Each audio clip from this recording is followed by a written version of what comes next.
Once upon a time, in a prosperous kingdom, a wise and just king ruled over his people.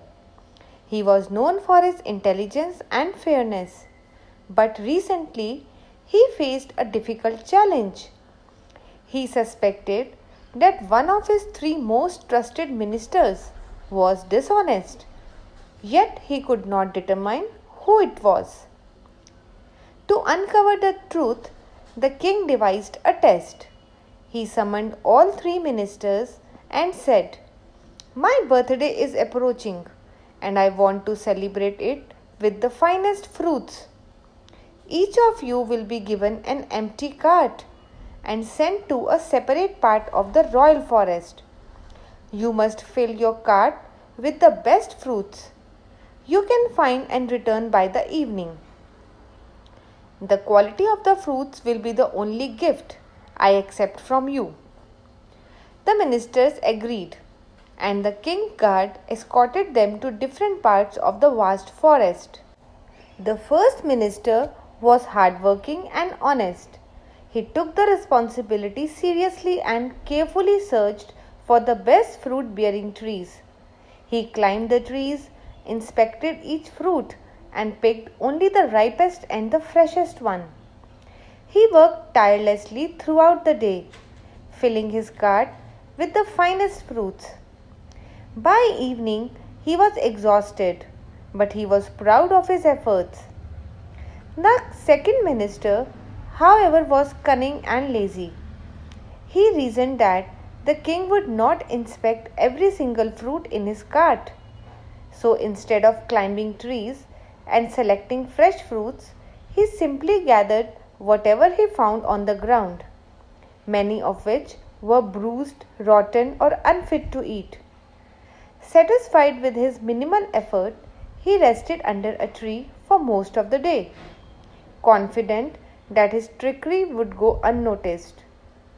Now the third minister was outright dishonest and careless. He believed the king would only glance at the cart's size and weight, without checking its contents. Instead of gathering fruits, he lazily filled his cart with dry leaves, twigs, and stones. He laughed to himself, thinking he had outwitted the king with the least efforts possible. As the sun set, the three ministers returned to the palace with their carts. The king looked at the carts but did not inspect their contents. Instead, he ordered his guards to imprison all the three ministers for 1 month. He then declared, "You will survive on whatever you have brought for me. The food in your cart will be your only nourishment for the next 30 days. The ministers were shocked. They had not expected this twist. The first minister, who had collected fresh and delicious fruits, lived comfortably in the prison. He had more than enough food to sustain himself, and he remained healthy throughout the month. The second minister, who had filled his cart with rotten and spoiled fruits, struggled to force himself to eat the decayed fruits. But soon he fell sick. His health deteriorated with each passing day, and he barely survived the month. The third minister, who had brought only dry leaves and stones, had nothing to eat. He regretted his dishonesty and laziness, realizing too late that his deception had only harmed himself. After just few days, he succumbed to hunger and perished in his prison cell. So friends, what lesson we learned from this story? When the month ended, the king released the surviving ministers and addressed his court.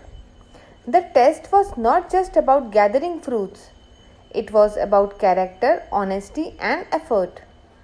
The first minister, who worked hard, was rewarded with the sustenance and good health. The second minister, who was careless, suffered but survived. The third minister, who was deceitful, faced the ultimate consequence of his actions. So friends, life is the same. The effort we put in today determines our future. Hard work and honesty bring long term rewards, while laziness and deceit lead to regret and downfall. Time is the greatest gift we have, and how we use it, it is in our hands. The first minister was promoted to an even higher position, while the second minister, having learned his lesson, was given another chance. The third minister's fate served as a warning to all in the kingdom. Deception and laziness lead only to ruin.